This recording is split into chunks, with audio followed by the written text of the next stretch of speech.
아멘. 은혜 찬송 감사합니다. 오늘도 주시는 말씀 가운데 여러분 은혜와 도전이 충만하시기를 축복을 드립니다. 지난주 우리는 주님의 메시아적 가르침과 능력에 대한 두 부류의 사람들의 반응을 살펴보았습니다. 한 부류는 예수님을 30년 동안 알고 지내왔던 고향 갈릴리 사람들이었죠. 그러나 예수님의 가난과 비천의 삶을 오랫동안 보아왔던 그들은 오히려 그것 때문에 예수님을 도무지 메시아로 받아들일 수 없었습니다. 하지만 예수님을 온전히 신뢰하며 따랐던 12 제자들에 대해선 주님께서 권능을 주시며 주님을 대신하여 하나님 나라를 전파하는 사명까지 맡겨 주셨습니다. 그러면서 두 가지를 명령을 하셨죠. 외적으로는 재물과 권력에 대한 욕심을 내려놓을 것에 대해서, 그리고 내적으로는 나를 향한 사람들의 반응과 태도에 대한 미련과 두려움도 내려놓을 것에 대해서 훈련을 시키셨습니다. 그리고 마가는 잠시 예수님의 사역 초기에 있었던 세례 요한의 순교에 대한 이야기를 갑자기 꺼냅니다. 왜 느닷없이 세례 요한의 죽음일까요? 어떤 신학자는 방금 전 전도의 사명을 받은 12 제자들이 앞으로 순교할 각오까지 해야 함을 보여주기 위해서라고 말하기도 하고요. 어떤 신학자는 세례 요한이 주님께 처음 세례를 베푸신 것은 주님의 사역의 시작을 알렸다면 세례 요한의 순교는 앞으로 주님께서 사역을 마무리하실 주님의 죽으심을 예표하는 것이다 라고 말하기도 합니다. 모두 일면 일리 있는 해석이지만 우리가 마가의 속내를 정확히 알 수는 없는 노릇이죠. 하지만 세례 요한에 대한 이 이야기의 시점이 보여주는 분명한 한 가지가 있는데, 곧 이 세례 요한에 관한 기사는 그 다음으로 이어지는 오늘 본문의 오병이어 사건의 배경과 정황을 설명을 해준다는 것입니다. 오병이어 본문에 앞서 기록한 세례 요한의 이야기를 자세히 들여다보면요, 세례 요한의 죽음은 이미 지난 날의 시점이지만 그의 죽음을 언급하는 진짜 이야기는 바로 오늘 본문의 현재 시점인 것입니다. 무슨 말인가 하니, 갈릴리에서 예수님에 대한 소문이 커지자 과거의 세례 요한을 목베어 죽인 갈릴리 분봉왕 헤롯 안디바가 예수님이 행하신 기적과 능력들을 소문으로 듣고서는 혹시 자신이 지난날 죽인 세례 요한이 다시 살아난 것은 아닌가 하고 두려워했다는 것입니다. 그럼 그 소문들이 갈릴리로 얼마나 퍼졌겠습니까? 그게 당연히 그 땅의 왕인 헤롯 안디바에게까지 들어가지 않았겠습니까? 근데 그가 지난날 세례 요한을 죽였거든요.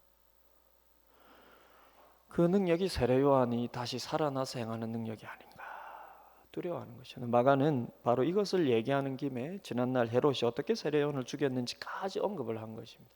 그게 오늘 본문 사건. 우리가 지난주에 여기까지는 살펴보지 못했는데 지난주에 살펴본 것과 오늘 본문의 사건 사이의 이야기입니다. 그는 헤롯 예수님의 소문을 듣고 세례 요한을 떠올리는 현재 시점이 어떻게 오늘 본문과 이어지겠습니까? 그럼 마가복음 3장에서 살펴보았던 것처럼 안 그래도 이미 바리새인들과 헤롯 당은 함께 예수님을 어떻게 죽일까 의논하였었는데요, 이제는 이렇게 헤롯 왕까지 직접 자신이 죽인 세례 요한이 다시 살아났나 하고 긴장하는 가운데 예수님을 더욱 예의주시하며 경계할 수밖에 없는 상황이 되어버렸다는 것입니다. 왜냐하면 헤롯 안디바 입장에서 세례 요한이 두려웠던 것은 대중들의 인기 때문이었거든요. 근데 지금은 예수님의 인기와 영향력이 그러하기 때문에 두려워하는 것입니다. 그래서 오늘 본문이 시작하는 30절부터 보시면 전도를 위해 파송한 제자들의 사역을 마치고 돌아와서 그들이 행한 것과 가르친 것을 보고한 후에 주님께서 무슨 결정을 내리냐면 많은 사람들로 인해서 음식 먹을 겨를도 없는 제자들을 한적한 곳으로 물려서 잠깐 쉬게 하시는 것이었는데, 그 한적한 곳이 어디냐?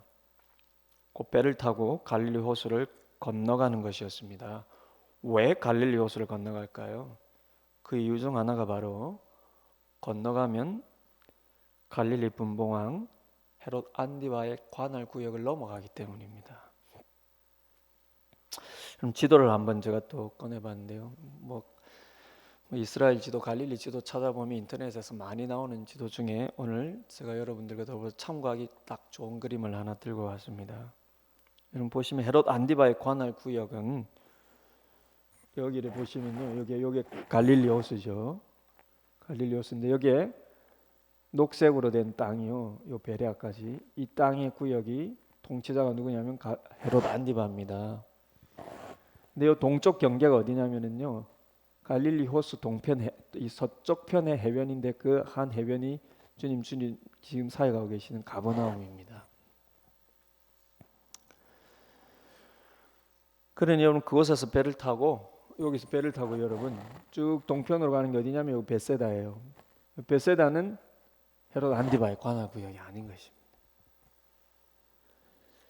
그럼 그렇게 쭉 배를 타고 동편 쪽으로 가면은요, 베드로의 고향이기도 한 반대편 해변 마을 베세다가 나오는데 이곳을 서쪽 경계로 해서 관할한 자가 누구냐? 흥미롭게도 헤롯 안디바의 이복 형제인 헤롯 빌립이라는 사람입니다.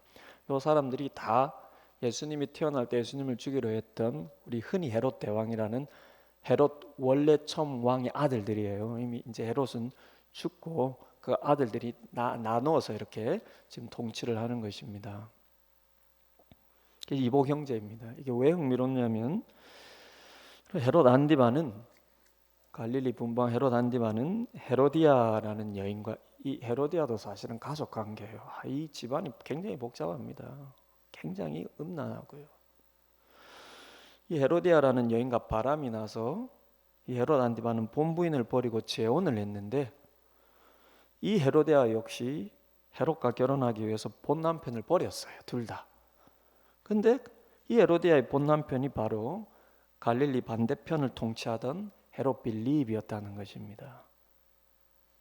그러니 여러분 갈릴리 분방 헤롯 안디바와 반대편을 통치하던 헤롯 빌립은요, 헤롯 대왕의 이복 아들들이지만 서로 원수 관계이죠. 헤롯 빌립의 아내 헤로디아가 헤롯 빌립을 버리고요, 건너편 헤롯 안디바에 가서 재혼을 했으니까요.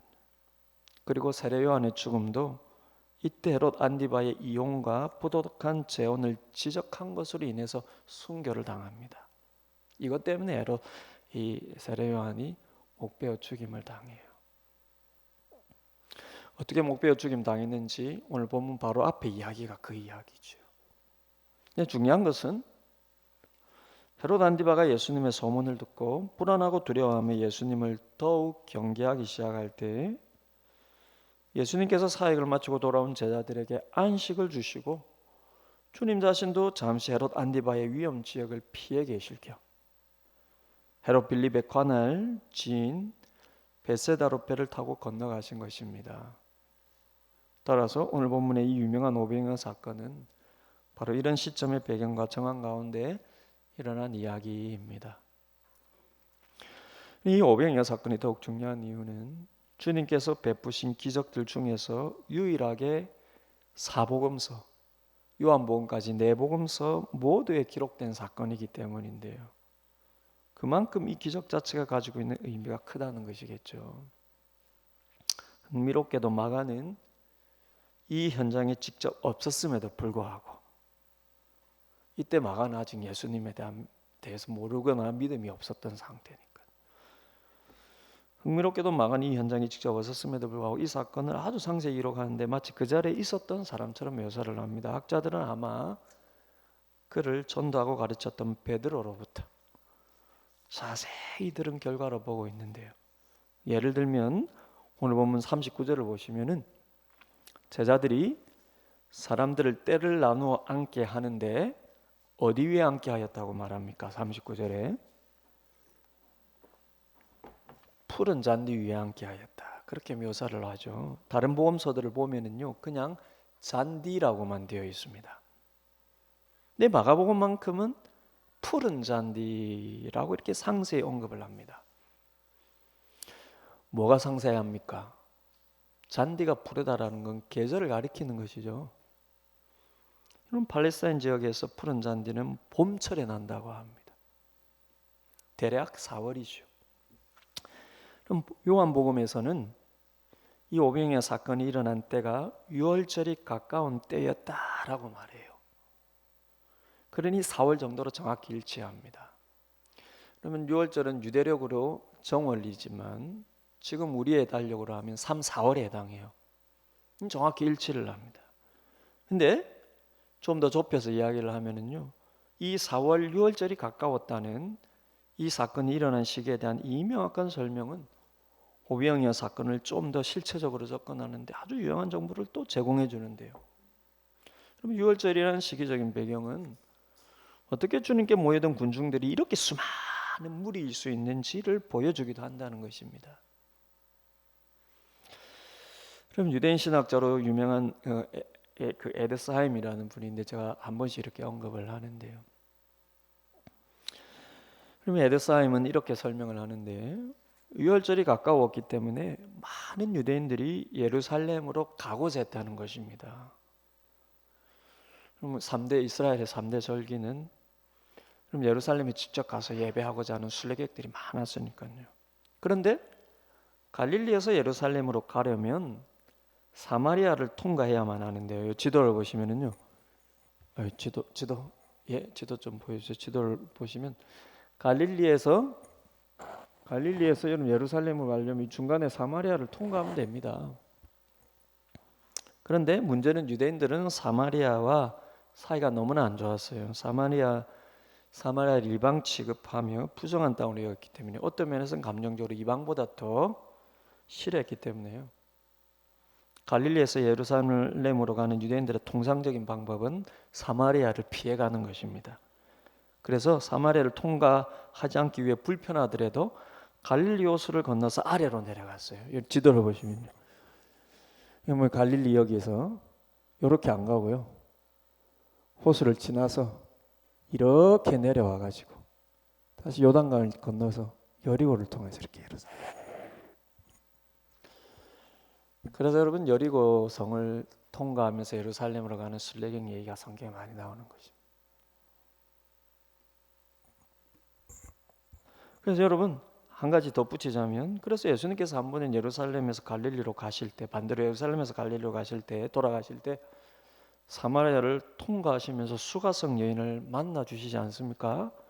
그 자체가 그만큼 놀라운 일이죠. 유대인들은 사마리아 땅으로 들어가지 않거든요. 어쨌든 유월절이 가까워 예루살렘으로 가고자 하는 갈릴리 유대인들이나, 지도를 보시면 이 갈릴리에 사는 유대인들은 다 이쪽으로 지나가요. 그리고 여러분 이쪽에 이제 소아시아 지역이 있죠. 여기서 육로로 오는 사람들은 다 이쪽으로 갈릴리로 모여들었다면 역시 이렇게나 지나가야 하니까요. 따라서 여러분 유월절이 가까워 예루살렘으로 가고자 하는 갈릴리 유대인이나 갈릴리를 지나가는 유대인들은 주로 가버나움을 거쳐서 갈릴리 호수를 지나게 되어 있다는 것입니다. 그래서 시기적으로 수많은 유대인들이 이곳을 지금 지나가면서 예수님에 대한 소문을 듣고서는, 갈릴리 예수님 소문이 쫙 퍼졌으니까요, 마을을 지나면 지날수록 사람들이 더욱 불어났을 거라는 것입니다. 그래서 여자와 아이들을 제외한 인원이 5,000명이나 되는, 따라서 모두 합하면 대략 2, 3만 명이나 되는 사람들이 모여든 것입니다. 여러분 당시 아주 큰 마을의 인구도 대략 3,000명 이하였다고 해요. 그러니 이때 2, 3만 명이면요 굉장한 인원인 군중입니다. 그럼 그들은 가버나움에서 주님과 제자들이 배를 타고 벳세다 방향으로 떠나는 것을 보고 뒤따라갔는데, 속도가 빠른 일부 사람들은 걸어서 건너편으로 먼저 온 거예요. 그럼 지도를 보시면은 다시 한번 보면 지금 이 가버나움에서 배를 타고 벳세다로 왔는데, 이게 갈릴리 호수 북쪽이니까요. 여기서 배 타고 벳세다 가는 거하고 걸어서 둘러서 가는 거하고 큰 차이 없겠죠, 여러분. 그래서 여러분 갈릴리와 벳세다는 호수 북쪽이기 때문에 둘러서 해안길로도 아주 멀지 않은 위치입니다. 따라서 가까운 건너편 쪽으로는 날씨가 좋으면 배를 타고 건너는 시간보다 호수 둘레를 도보로 가는 것이 더 빠르다고 해요. 그러니 주님과 제자들이 휴식을 취하러 호수 건너편으로 왔을 때 빠른 일부 무리들은 먼저 와 있어 버린 것입니다. 여러분 생각해 보면은 참 짜증 날 법도 하지 않습니까? 하루도 휴식할 겨를 없이 매일같이 사람들이 몰려오는데요. 이제는 주님 자신도 그렇거니와 제자들에게도 힘을 주고 싶고 잠시 헤롯 당국의 경계도 피할 겸, 왜냐하면 헤롯이 저렇게 눈을 벌겋게 뜨고 있는데요, 쉴 수가 있겠습니까? 제자들도 불안할 수밖에 없을 텐데요. 그러니 헤롯의 경계도 피할 겸 사람들의 이목으로부터 떨어지고 싶으셔서 일부러 호수 건너편으로 왔는데 거기까지 사람들이 미리 와 있어 버린 것이고, 사람들이 없는 베세다에서도 마을로부터 떨어진 한적한 곳으로 가는데 거기까지 사람들이 계속 미어 닥치는 것입니다. 사람들이 지금 먼저 온 사람들은 먼저 도착해 있고요. 주님께서 이제 그 마을에 도착해서 한적한 곳으로 가시는데 먼저 온 사람들이 몰려오는데 뒤따라온 사람들은 계속해서 모여오는 것입니다. 계속해서 모여. 그러니 여러분, 이렇게 사람들이 미어 닥치니 지치고 짜증스러울 법도 하지 않습니까? 하지만 34절을 보시면요, 주님은 그런 그들을 보시면서 목자 없는 양 같음으로 인하여 불쌍히 여기사 이에 여러 가지로 가르치셨다라고 말씀을 합니다. 그럼 당시 백성들의 입장에서는 그나마 하나님의 참 사자라 보고 있었던 세례요한도 이미 죽임 당했죠. 그러면서 유월절을 또 지키기 위해 예루살렘 성정으로 향하는 그들에게 주님은 깊은 영적인 연민을 느끼신 것입니다. 그래서 여러분, 이 대목을 깊이 묵상해 보시기 바랍니다. 이렇게 종일 주님을 따라다니고 날이 저물어 호수 건너편까지 쫓아오는 이들을 주님께서 길을 잃은 양처럼 여기셔서 긍휼의 마음으로 자비를 베푸시는데, 그래서 먼저 하신 일이 무엇이라는 것입니까? 정말 너무나 쉬고 싶고 정말 잠시라도 제자들에게 힘도 주고 싶고 주님 본인도 쉬고 싶은데 이렇게까지 밀려올 때 짜증날 법도 한 마음들을 다 누르시고 오히려 이들을 길 잃은 양처럼 불쌍히 여기시는데, 그래서 먼저 하신 일이 무엇이라는 것입니까? 바로 여러 가지로 가르치신 일이라는 것입니다. 그럼 여러 가지로 무엇을 가르치셨겠습니까? 하나님의 말씀이죠. 하나님 나라의 복음을 가르치신 것입니다. 그들이 이해할 수 있도록 구약의 여러 이런 구절 저런 구절을 꺼내시고 그들이 그것을 더 잘 깨달을 수 있도록 이런 비유 저런 비유를 들어가시면서 복음과 하나님의 나라를 상세히 가르치신 것입니다. 그 피곤하신데도요. 즉 영의 양식을 계속해서 이것으로 저것으로 그들이 이것을 이해하고 영적으로 소화할 수 있도록 이것으로 저것으로 이렇게 저렇게 계속 피곤하심에도 불구하고 그들을 응대해 주시면서 영의 양식을 먹이시는 것입니다. 그럼 주님께서 택하신 백성들을 불쌍히 여기셔서 그들에게 베푸시는 본질이 이거예요. 항상 이것이 먼저입니다. 그럼 주님 스스로도요, 공생애를 시작하시면서 처음 사탄에게 40일간 시험을 받으실 때 40일간의 그 굶주림에 대한 사탄의 첫 시험에서 뭡니까? 돌덩이를 떡덩이로 되게 하라는 것이죠. 그 40일 굶주린 주님 앞에요, 육의 양식으로 시험을 하는 것입니다. 그런데 그것을 주님께서 처음 그 시험을 이기신 것도 그분 스스로가 하나님의 말씀을 참 양식으로 삼았기 때문입니다. 그 극단적인 굶주림의 끝에서도요, 하나님의 양식을 내 존재의 본질로 삼았다는 것입니다. 그래서 그 시험에 대해 주님께서 꺼내신 하나님의 말씀이 무엇이었습니까? 사람이 떡으로만 살 것이 아니요 하나님의 입으로부터 나오는 모든 말씀으로 살 것이니라. 오늘 본문에서 오병이어로 행하신 이 유명한 물질의 기적에서도요, 우리가 이것을 먼저 보아야 합니다. 우리는 오병이어 사건을 대하면서 오병이어의 사건 그 자체로 대부분 이 보리떡 5개와 물고기 2마리로 주님께서 남자 장정만 5,000명 먹이신 이 대목에만 집중을 합니다. 그러나 그것이 주님께서 이 땅에 오신 본질이 아니에요. 하나님의 말씀을 가르치시고 그 말씀을 깨닫게 하시는 것이 본질입니다. 왜냐하면 사람들에게 죄가 들어오고 죄로 인해 사망이 온 것은 사람들이 하나님의 말씀을 버렸기 때문이니까요. 그러니 주님께서 우리의 죽은 영을 살리시기 위해 이 땅에 오셨을 때 그분에게 가장 중요한 것은 우리에게 영의 양식을 먹이시는 일이었다는 것입니다. 그러면 저는 오병이어 기사에서 가장 핵심이 바로 이 34절이 아닌가 그렇게 생각해 봅니다. 이 구절에 대한 깊은 이해, 즉 주님께서 그렇게나 육신이 지치고 피곤하심에도 불구하고 몰려온 무리들이 불쌍해서 하신 첫 번째 일이 이 영의 양식을 먹이신 거라는 사실을 우리가 깊이 묵상해야 합니다. 이게 주님의 본심이죠. 이것이 주님께서 우리를 보시면서 우리 삶에 가장 핵심이요 가장 중요한 것으로 보고 계신 것임을 우리도 깨달아야 한다는 것입니다. 그래서 우리가 설사 육의 양식이나 재물이 좀 부족하다 싶을 때에도 주님께 진실로 우리의 심령과 삶에 가장 필요한 것은 주님의 말씀과 하나님 나라의 복음입니다 라는 고백이 있어야 하는 거예요. 그럼 그런 고백이 있는 여러분들이 되시길 바랍니다. 그럼 뭔가 없어서 죽을 것처럼 하나님께 때를 써도 알고 보면 우린 가진 게 너무 많은데요. 그런데도 그래 내가 갈급한 뭐 하나가 없으면 마치 정말로 40일 이상 굶주린 사람처럼 하나님 앞에 불평하지 않습니까? 우리가 심리적으로 그렇게 느낄 수 있습니다. 내가 간절하게 원하는 그것이 없을 때 심리적으로 그렇게 느낄 수 있어요. 그런데 그럴 때도 우리가 우리의 영과 마음을 정말로 살리는 것은 주님의 말씀인 영의 양식입니다. 그런 고백이 있어야 하는 것입니다. 그렇지 않으면요, 이 다음에 나오는 오병이어 기적을 체험한 유대인들이 실제 그 기적을 위해서 주님을 계속해서 좇는 그런 꼴이 되어버리는 것입니다. 그럼 주님이 이것을 얼마나 경계하시며 싫어하셨는지 우리가 제대로 알아야 합니다. 오래전에 같은 사건을 기록하고 있는 요한복음 6장을 우리가 설교를 통해서 살펴보았었는데요. 요한복음 6장 15절을 보시면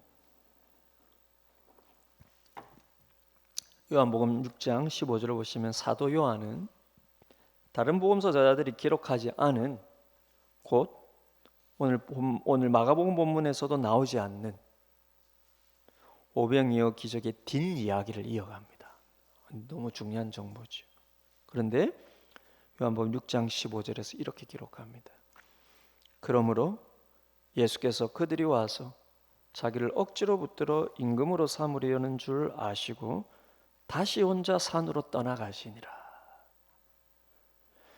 이게 여러분 오늘 본문 다음에 세복음서에는 나오지 않는 뒷이야기예요.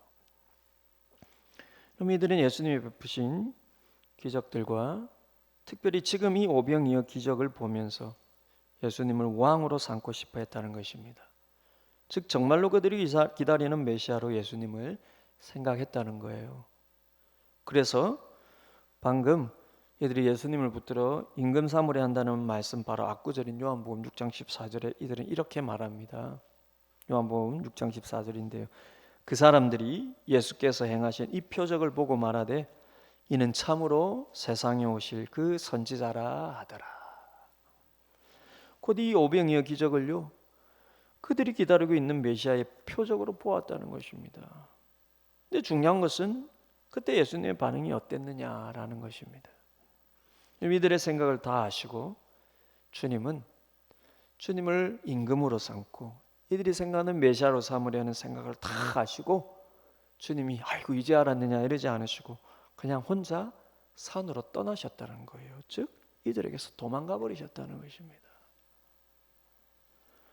그런데 여러분 이어지는 그 뒷이야기를 또 계속해서 보면은요, 이 무리들이 끝까지 주님께서인 것을 알아내어서 계속해서 주님 뒤를 출격한 끝에 드디어 예수님을 다시 만나게 됩니다. 주님이 이렇게 피하시면 또 그 소문 듣고 이렇게 따라가고 저기로 피하시면 또 따라가고 이렇게 끝까지 추격해서 결국 예수님을 또 만나게 됩니다. 그런데 이 문제 때문에 주님과 그들 사이에 심각한 트러블이 생기게 되는 것이죠. 그러다 결국은 주님의 제자가 되었던 사람들 중에서도 예수님을 떠났다라고 말할 만큼, 주님이 제자 되었던 사람들 중에서도 예수를 떠났던 자들이 많았다라고 요한이 기록할 만큼 결과가 그랬다는 것입니다. 그럼 정확히 무슨 갈등이었을까요? 이들은 오병이어 기적을 통해 예수님께 육의 양식과 더불어 육적으로 부여한 이 땅에서의 나라를 구하였고요. 주님은 계속해서 영의 양식이 우선이고 먼저라고 말씀하시며 그분이 이 땅에 가져오신 영적인 하나님 나라를 보여주려 하시는 것입니다. 다시 말씀드리면 이들은 메시아가 와서 해야 할 일이 하나님의 백성들에게 육의 양식과 육의 복을 충족히 내려주는 것으로 보았고요.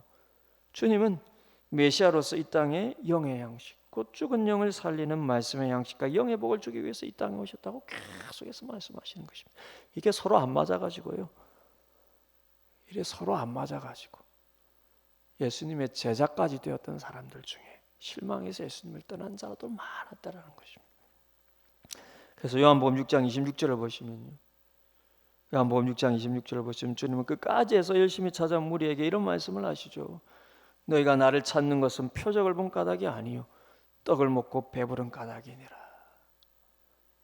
그리고 이 27절에서 이렇게 결론적으로 말씀하십니다. 썩을 양식을 위하여 일하지 말고 영생하도록 있는 양식을 위하여 하라. 이 양식은 인자가 너희에게 주리니. 여러분, 이게 오병이어 기적의 결론입니다. 이게 결론이에요. 보리떡 5개와 물고기 2마리로 5,000명을 먹이고 12광주리나 남은 것이 이 기적의 결론이 아니에요. 곧이어 그 기적을 경험한 많은 사람들과 예수님 사이에 일어난 그 논쟁에서 결국은 그들로 예수님을 떠나게 만든 주님의 이 말씀, 썩을 양식을 위하여 하나님을 신앙하지 말고 영생하도록 있는 영의 양식을 위하여 하나님을 믿고 신앙하라. 내가 온 것은 이 영의 양식을 너에게 주기 위함이라. 그럼 이것이 오병이어 사건의 결말이었다라는 것입니다. 사랑하는 여러분, 여러분에게는 지금 당장 무엇이 필요하십니까? 하나님께서 무엇이든 구하라 하시면 여러분은 오늘 당장 무엇을 위해 기도하시겠습니까? 여러분, 우리 모두에게는 나름 절박한 육의 문제들이 다 있습니다. 저도 저희 가정도 절박한 문제가 있습니다. 네 손 아래라면 저도 아마 그 절박한 육의 문제 아래일 것 같아요. 그게 잘못된 건 아닙니다. 그러나 살면 살수록 느끼는 것은요, 그 절박한 문제에서 내 마음과 심령이 참되게 자유하는 길은 내가 생각하는 그것을 얻는 것이 아니라 하나님 말씀에 대한 깊은 신뢰, 예수 그리스도에 대한 깊은 믿음이라는 것입니다. 왜냐하면 육의 문제는 지금은 절박해도 체험받으면 또 다른 것이 더 절박하게 다가오기 때문입니다. 주님은 그것을 우리에게 주시는 분이시지만요, 주님은 우리를 너무나 우리 자신보다 더 잘 아는 거예요. 우리의 마음이 정말 자유함을 누리고 우리가 정말 하나님의 나라의 그 복을 누리는 것은 내가 당장 필요로 하는 그 절박한 것을 얻는 것이 아니라 내 마음의 영의 양식을 깨닫고 그것을 목말라 할 줄 아는 법을 배우는 것이라는 겁니다. 그래야 여러분, 육적인 문제가 채워지든 아직 기다려야 하든 우리가 그것으로 인해서 불평하며 원망하는 것이 아니라 이미 내게 주신 하나님 나라를 인하여서 기뻐하고 감사하는 법을 알게 된다라는 것입니다. 그러니 여러분, 참으로 사람은 떡으로만 사는 것이 아니라 하나님의 말씀으로 사는 것입니다. 오늘도 이 영의 양식을 심령 깊이 맛보시고 먹으시려는 여러분들이 다 되시기를 주님의 이름으로 축원을 드립니다. 이어서 그렇다면 여러분, 주님은 우리의 육신의 문제는 관심이 없는가? 당연히 아니죠. 당연히 아니죠. 이들에게 말씀을 가르치신 주님은요, 곧이어 이들의 육의 문제도 긍휼히 여기셔서 은혜를 베풀어 주십니다. 그래서 우리가 잘 아는 오병이어 기적이 일어난 것이지 않습니까? 35절을 보시면요,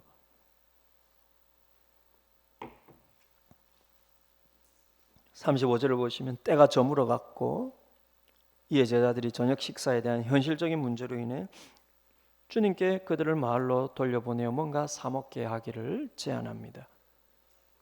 그럼 36절을 보시면 무리를 보내어 두루 총과 마을로 가서라고 이들이 말하는데, 여기서 총과 마을이라는 단어가 헬라어 원문상으로는 복수형으로 되어 있습니다. 즉 주변에 있는 촌들과 마을들로 보내어서 사 먹게 하라는 것입니다. 그럼 당시 갈릴리는 주변으로 마을들이 많았지만 아까 말씀드렸듯이 큰 마을이라도, 가버나움처럼 큰 마을이라도 3,000명 이하였다고 합니다. 근데 지금 주님을 따라와서 이 빈들에 와 있는 사람은 남자 장년만 5,000명, 남녀노소 다 하면 대략 2만 명 정도이니까요. 이들이 식사를 하려면 한 마을은 택도 없고요. 여러 마을들로 돌려보내야 하는 것입니다. 제자들의 눈에 지금 이런 현실적인 문제가 보이니까 날이 완전히 저물기 전에 서둘러 그들을 돌려보내는 게 맞죠. 그게 뭐 그때 지금처럼 여러분 가로등이 있습니까? 이제 어두워지면 흩어지기도 힘든데요. 그 말 안이 아니라 말로 더 떨어진 한적한 빈들이지 않습니까? 이게 맞습니다. 근데 주님께서 이들을 불쌍히 여기사 제자들에게 너희가 먹을 것을 주라 라는 이런 말씀을 하십니다. 그러자 제자들이 묻습니다. 우리가 가서 어디서 200데나리온의 떡을 사다가 줄 수 있겠습니까? 아주 현실적인 대답이죠. 우선 이 많은 사람들이 최소한의 양으로 한 끼를 먹는다 해도 200데나리온 정도는 필요한 것입니다. 한 데나리온은 당시 노동자의 하루 임금이었죠. 다 아시듯이요. 200데나리온은 200일치 수입입니다. 지금 대략 하루 10만 원 번다고 하면은요 2천만 원이에요. 제자들의 말이 우리에게 당장 2천만 원의 돈도 없거니와 설령 그 돈이 있다 해도 지금처럼 어디 대형마트가 있습니까? 대형마트가 있다 한들 2,000명, 2만 명 양의 음식을 충당할 수 있겠습니까? 그러니 어느 곳에 가서 이 많은 양의 빵을 살 수 있겠느냐는 것입니다. 아무리 큰 마을에 빵집을 가고 여러 마을에 여러 빵집들을 다 돌아다니며 싹쓸이를 한데도 이건 불가능한 일입니다. 불가능해요, 주님. 근데 그때 주님께서 38절을 보시면 이렇게 다시 묻습니다. 너에게 떡 몇 개가 있는지 가서 보라. 그래서 제자들이 무리 속에 들어가서 살펴보니 빵이죠. 떡 5개와 물고기 2마리가 있어요. 그럼 요한복음은 이때 상황과 주님과 제자들의 대화에 대해서 조금 더 상세하게 설명을 해줍니다. 그럼 요한복음 6장 5절에 의하면요, 주님께서 제자들 중에 빌립이라는 제자에게 이렇게 묻습니다. 요한복음 6장 5절인데요. 빌립에게 예수님께서 우리가 어디서 떡을 사서 이 사람들을 먹이겠느냐? 주님이 이렇게 묻습니다. 우리가 어디서 떡을 사서 이 사람들을 먹이겠느냐? 그런데 다음 6절을 보면은 요한복음 6장 6절을 보면 이렇게 주님이 빌립에게 물으신 이유는 주님께서 기적을 일으키실 생각으로 빌립을 시험하고자 하심이라. 그렇게 말씀하십니다. 그러자 바로 이 빌립이 아까 그 현실적인 대답을 하는 거예요. 각 사람으로 조금씩 받게 할지라도 200데나리온의 떡이 부족하리이다. 지금 오늘 본문의 대화가 요한복음까지 합치면 이렇게 되는 거예요. 그리고 그 다음에는 마가복음이 말하는 대로 주님께서 제자들에게 무리들이 얼마의 식량을 가지고 있는지 살펴보라고 하셨겠죠. 그래서 요한복음 6장 8, 9절에 의하면 그때 조금 더 상세하게 설명하는데 요한복음 6장 8, 9절에 의하면요, 바로 그때 베드로의 동생 안드레가 무리 속에 있는 한 아이가 저녁으로 가져온 오병이어를 발견하거든요. 오병 5개 빵과 이어 2마리의 물고기를 발견을 하고요. 이 아이를 주님께 데려와서 이렇게 보고합니다. 그럼 그때 보리떡은 가장 가난한 자들이 먹는 빵이었어요. 그러니까 보리로 빵을 만든다는 자체가 아주 가난하다는 것입니다. 물고기는 아주 작은 생선, 절인 생선으로 추정을 하고요. 갈릴리 호수 주변이었으니까 주로 주식이었겠죠. 이 아이가 싸운 게 그겁니다. 이 아이들을 주님께 데려와서 이렇게 얘기해요. 여기 한 아이가 있어 보리떡 5개와 물고기 2마리를 가지고 있나이다. 안드레 이렇게 얘기를 합니다. 하지만 안드레 역시 주님께 의문을 품습니다. 계속 보시면 그러나 그것이 이 많은 사람에게 얼마나 되겠사옵나이까. 그러자 주님께서 제자들에게 이 큰 무리를 때를 지어서 나누어 앉게 하시는데 대략 50명 내지 100명 단위로 앉게 하십니다. 그 원어의 그 표현에 의하면요, 굉장히 질서정연하게 마치 이렇게 논농사하듯이 구역으로 이렇게 질서정연하게 이렇게 50명 내지 100명 단위로 이렇게 앉힙니다. 그리고는 아주 가난한 백성이 이 보통 식량인 이 보리떡과 물고기를 가지고 감사기도를 하신 후에 제자들에게 그 빵을 떼어서 나눠 주시는데 계속해서 나눠 주시는 거예요. 생선도 나눠 주시는데 계속해서 제자들에게 나눠 주십니다. 주님의 손에서 계속해서 보리떡과 생선이 나오는 것입니다. 사도들이 그것들을 받아서요, 때를 지어 앉은 무리들에게 나눠 주는 것입니다. 여러분, 여기서 지금까지 이야기해서 제자들의 모습을 한번 깊이 생각해 보십시오. 제자들은 지금까지요, 주님께서 병자를 치유하고 귀신들을 쫓아내는 이 상으로 바람과 바다까지 꾸짖으시며 영의 세계를 통제하시는 모습들을 바로 옆에서 계속해서 목격하지 않았습니까? 그러한 것들은 틀림없이 하나님이지 않으시면 할 수 없는 기적들이었습니다. 세상에요, 여러분 마지막에는 죽은 자까지 살리는 기적을 행하지 않으셨습니까? 그걸 다 지켜보지 않았습니까? 자연을 꾸짖으시고요, 영의 세계를 통제하시고, 심지어 죽음까지 통제하시고 죽은 자를 다시 살리시는 기적을 행하셨다면 도대체 더 이상 못하실 기적이 어디 있겠습니까? 그럼에도 불구하고 이들은 새로운 곤란한 상황을 만나며 주님께서 어떻게 그 상황을 해결하실 수 있는지에 대한 신뢰의 감이 없는 것입니다.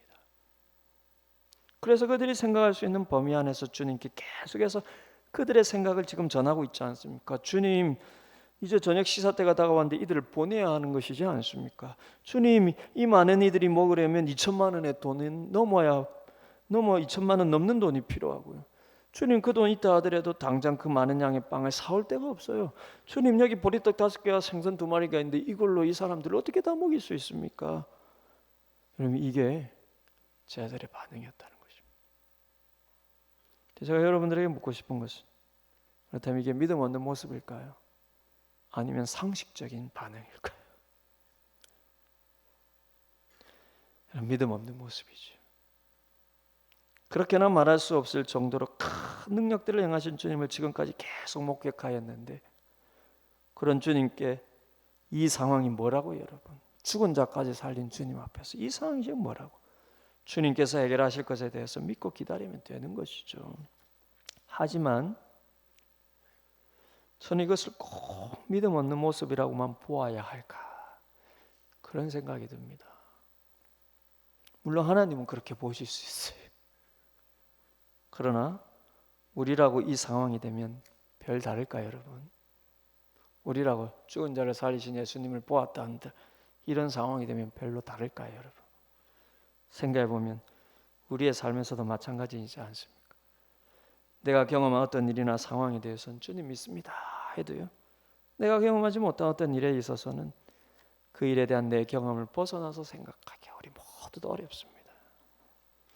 경험에 의존할 수밖에 없는 연약한 우리의 믿음의 한계로는요, 아무리 큰 기적을 경험해도 새로운 상황에서는 또 다른 믿음의 도전을 받을 수밖에 없는 게 우리의 연약한 인간들입니다. 주님께서 풍랑은 잠잠케 하고 귀신들은 쫓아내어도 이 많은 사람들에게 당장 어떻게 이렇게 이 많은 사람들에게 이렇게 먹여 주실 수가 있겠어요? 죽은 자를 살렸지만 지금 아무것도 없는 빈들에서 2만 명을 어떻게 당장 먹일 수가 있겠어요? 상식적으로 이건 우리들의 모습이에요, 여러분. 이건 어쩜 당연한 반응이고, 그래서 이들을 돌려보내자는 것은 지극히 상식적인 반응이라는 것입니다. 그러면 천하의 영적인 영웅인 모세도 보십시오. 모세도 보십시오. 그는 그의 손으로 이집트에 10가지 재앙을 내렸고요, 그의 손으로 홍해를 갈랐고요, 그의 손을 통해서 반석에서 물을 내어서 200~300만 명의 백성들을 마시게 한 기적도 행했고요. 더더군다나 하나님께서 강림하시는 신의 산으로는 그만이 홀로 들어가서 하나님과 되면은 더는 있을 수 없는 뭐 기적이라고도 말할 수 없는, 이거는 일어날 수 없는, 더 이상 일어날 수 없는 이런 놀라운 기적들을 경험하였음에도 불구하고 정작 먹을 것을 불평하는 이스라엘 백성들을 위해 하나님께서 한 달 동안 실컷 고기를 먹게 해주겠다고 약속하셨을 때 모세의 반응이 어땠습니까? 어떻게 이런 상황에서 그 많은 양의 고기를, 그것도 한 달 동안이나 그 많은 고기를 줄 수 있겠습니까? 이게 모세 반응이었다니까요. 그때 모세 말이 이랬습니다.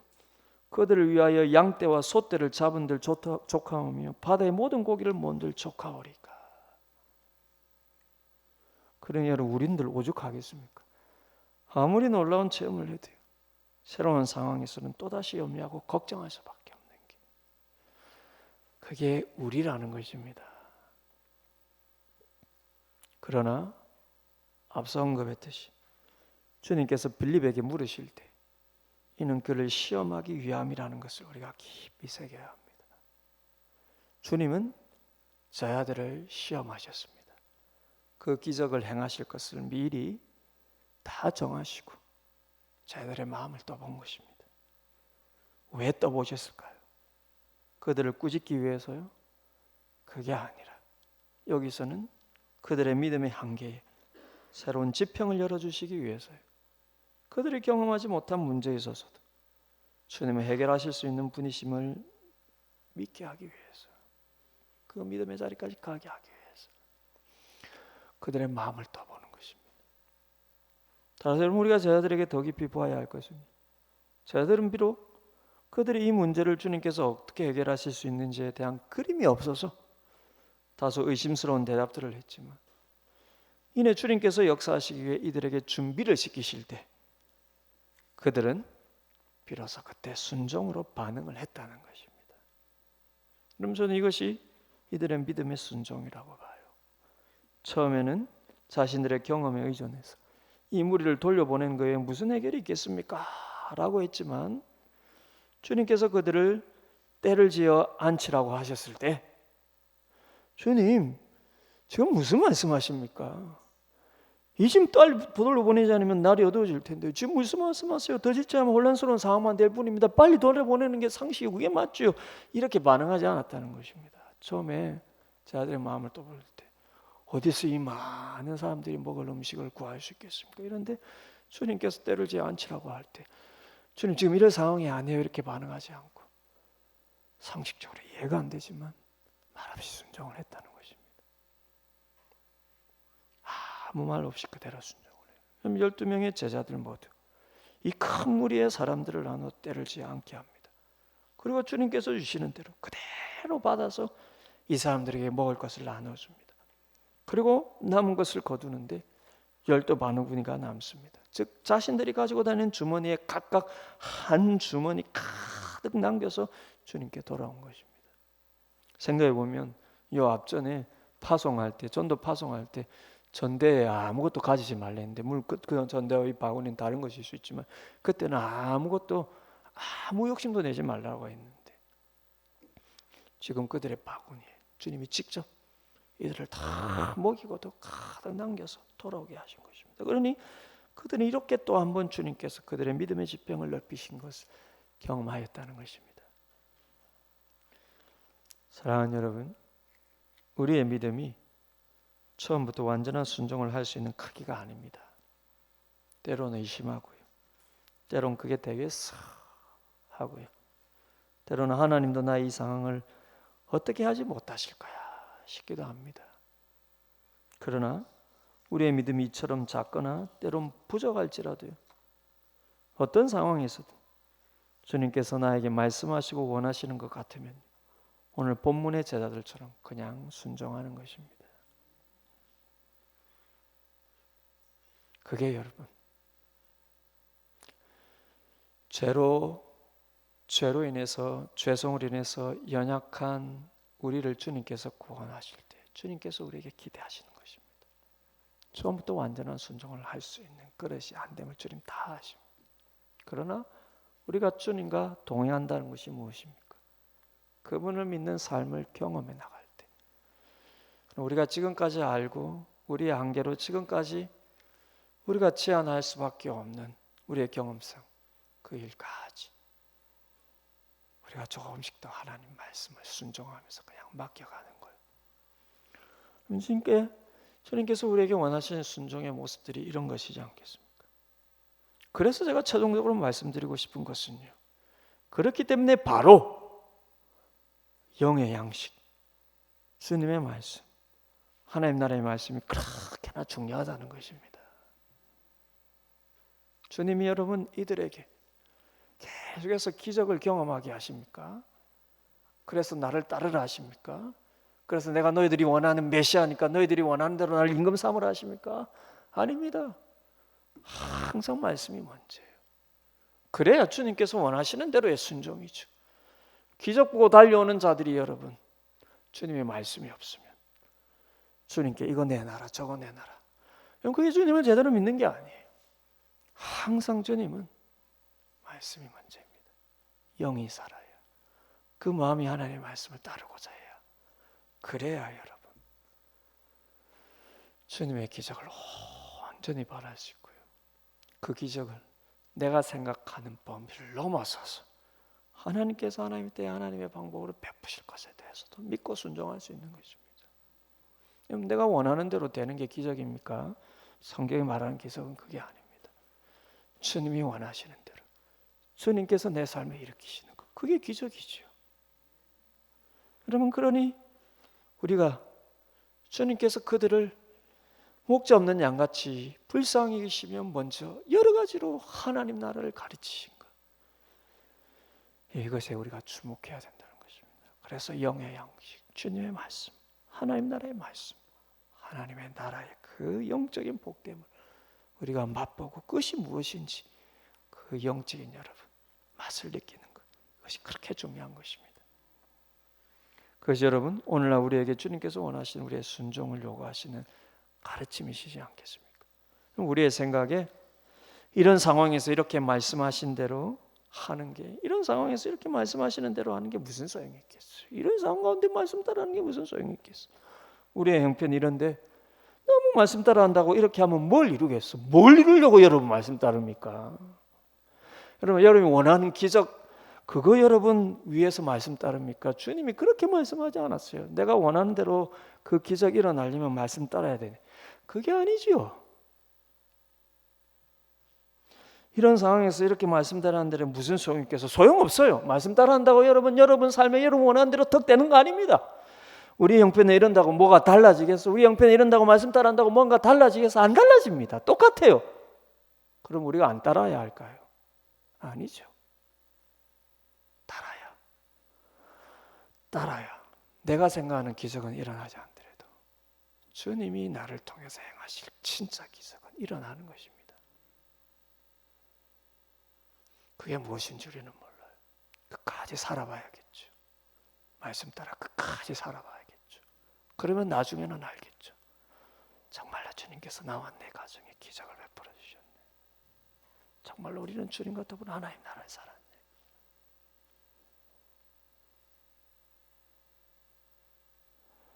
그러니 여러분, 마음에 복잡한 생각이 들 때는 그냥 계산하지 말고 주님 말씀 따르십시오. 그게 순종입니다. 마음속에 주님 어디서 200데나리온의 떡을 얻을 수 있습니까? 우리에게 200데나리온에 있기나 합니까? 이런 마음이 들어도 그냥 마음이 복잡하고 판단이 안 서고 계산이 안 될 때는 그냥 여러분 생각 다 내려놓고 말씀 따라 행하십시오. 그리고 이러면 하나님이 알아서 내가 원하는 대로 탁 주겠지, 이런 기대도 하지 마십시오. 그냥 우리가 할 수 있는 건 순종입니다. 그리고 주님께서 우리에게 베푸실 기적은 주님이 알아서 하시겠죠. 그것이 내가 원하는 때, 내가 원하는 모습과 다를지라도요, 나중에는 알게 되실 것입니다. 이것이 진짜 기적이라는 것을. 그러니 여러분, 주님께서 원하시는 거라는 생각이 들면, 주님이 명령하신 것이라는 생각이 들면 그냥 계산하지 않고 순종하는 것입니다. 그러면 어떤 일이 생길지 그건 아무도 모릅니다. 주님께서 하시려면 주님의 때 주님의 방법으로 그냥 되는 것입니다. 그러니 사랑하는 여러분, 주님께서 주시는 영의 양식이요, 하나님 나라의 복음과 그 말씀을 여러분 가볍게 보지 마십시오. 그것은 단지 여러분의 육신이 죽음을 맞이할 때 여러분의 영이 천국 가는 그 티켓 용도로, 내 죽을 때 천국 가는 티켓 용도로 말씀 주신 게 아니에요. 그것만이 아닙니다. 더 중요한 것은 이 땅을 살아가는 우리가 무엇을 생각하며 우리의 삶에 일어난 수많은 일들을 우리가 어떻게 판단하며 그 가운데 우리가 어떤 마음을 가지고 살아가야 하는지에 대한 너무나 현실적인 가르침들이라는 것입니다. 왜입니까? 하나님 나라는 이 땅에 지금 하나님 나라가 가져왔으니까요, 주님께서. 그러니 하나님 나라에 대한 이 복음은요, 지금 현실의 문제들로 가득한 겁니다. 그 말씀들에 순종할 때요, 나의 삶에, 나의 미래에 무슨 일이 일어날지는 주님께 맡기면 되는 것입니다. 그러면 주님께서 기뻐하시고 주님께서 여러분의 삶을 그분의 나라를 위해 사용하시며 역사하실 것입니다. 그러니 여러분들도 이런 믿음의 사람들이 다들 되십시오. 내가 순종했는데, 내가 말씀 따라서, 내가 너무나 연약하여서 이 정도도 못했지만 말씀 따라서 순종했어요. 그러고 나서 아무 일도 안 일어났어요. 그때 기뻐하라는 겁니다. 그때 기뻐하라는 거예요. 왜 기뻐해야 됩니까? 아무것도 안 일어났다라는 것은요, 지나가 보면 내가 몰랐던 뭔가 하나님 더 좋은 것을 주시려나 보다. 지금은 내가 연약하고 내 속에 인간적인 욕망과 탐심도 많아서 그게 기중한지도 모르고 때로는 그게 뭔지도 모르지만 나중에는 깨닫게 되겠지. 그러니 여러분, 내가 순종하였더니 뭔가 조금이라도 여러분 육적으로 탁 주어지는 게 있으면 감사하면 되고요, 그것이 없을 때는 탁 감사하십시오. 하나님 내 삶을 어떻게 인도하시려고 기다려는 그런 여러분 믿음의 사람이 되시고, 그래서 여러분 정말로 영의 양식을 매일 먹고요, 그렇게 순종하면서 하나님 마음 앞에 맡기려면 그게 내 의지로 됩니까? 영의 양식을 먹어야지요. 말씀의 양식을 먹고요. 여러분 양식에 먹는다는 게 뭡니까? 시간이 좀 갔지만 양식을 먹는다는 건 기본적으로 먹고 나면 배가 불러야 돼요. 영의 양식을 먹는다는 게 뭡니까? 억지로 신앙생활하기 꾸역꾸역 집어넣는 게 아니고요, 영의 양식이란 것, 먹고 나면 마음이, 영이 배불러야 하는 것입니다. 여러분 현실이 여러분들이 어떠할지라도 영의 양식이 그래 중요한 거예요. 하나님의 말씀을 통해서 주님께서 나를 위해 십자가 지시고 내 영을 살리시고 성령으로 지금도 나와 함께 하시고, 남들이 보기에 이래 보여도 내가 주님의 사람이고 주님이 지금 나와 함께 하시고 내 삶을 이끌어 가신다는 믿음이 턱하니 말씀을 통해서 주어지면요, 마음이 배가 부른 겁니다. 육신은 좀 고달픈 일이 있어도, 육적으로는 좀 어려운 일이 있어도요, 주님 생각하고 말씀 생각하고 마음이 배부르고요, 내 삶이 잘못된 게 아니네, 내 인생이 잘못된 게 아니네, 예수 믿고 살아가는 내 존재가 잘못된 게 아니네, 여기서 오는 안심이에요, 평강이에요. 여러분 이걸 따라서 우리가 이걸 먹고 살아야 말씀 따라 탁 순종해도 그것을 일어나는 당장의 결과가 여러분 아무것도 없어 보일지라도 그냥 기뻐하며 쭉 갈 수 있는 것입니다. 두고 보십시오. 그런 인생을 하나님께서 사용하실 것입니다. 그리고 하나님 나라의 열매를 맺게 하실 것입니다. 그것이 여러분 모든 인생이 되시고 우리 교회가 되기를 주님의 이름으로 축복을 드립니다. 오늘 말씀 생각하면서 한번 기도했으면 좋겠습니다. 그리고 세상의 오병이어 사건은 그럼 그만한 기적이 어디 있습니까? 보리떡 5개와 물고기 2마리로 2-3만 명을 먹이신 여러분, 이 기적이, 이런 육적인 기적이 여러분, 이만한 기적이 어디 있습니까? 그러나 이 기적 가운데서 주님께서 우리에게 주시는 메시지는 바로 영의 양식이고, 그로 인해서 말씀 앞에 순종하는 것. 그걸 위해서 주님 자신을 우리에게 내어주셨고요, 그걸 위해서 주님께서 이 많은 권능을 보여주시지 않았습니까? 주님 주님 믿고 말씀 쫓아가는 우리가 되게 하시고 영의 양식으로 내 마음이 배부르는 법을 그 영의 비밀을 배우는 우리가 되게 하시고 우리 자녀들이 복음의 이 비밀을 깨닫게 하여 주옵소서. 오늘 말씀 따라 같이 한번 기도하겠습니다. 은혜로우신 아버지 하나님, 오늘도 우리에게 말씀 주심을 감사합니다. 우리가 너무나 잘 알고 있는 오병이어 이 놀라운 기적이 단순히 육적인 기적이 아니라 이것을 육적인 기적으로만 본 자들은 오히려 주님과 트러블이 일어나고 오히려 주님을 떠나고 오히려 주님이 그들에게서 도망가는 하나님 이런 이상한 일이 일어나지 않았습니까? 그러나 주님께서는 저희들에게 끝까지 주님이 주시려는 것은 영의 양식이고 썩을 양식을 위하여서 살지 말고 육의 영의 양식을 위하여 영생하게 하는 양식을 위하여 살라라는 주님의 말씀이 이 오병이어 사건의 아버지 결말인 것을 우리가 잊지 않게 하여 주옵소서.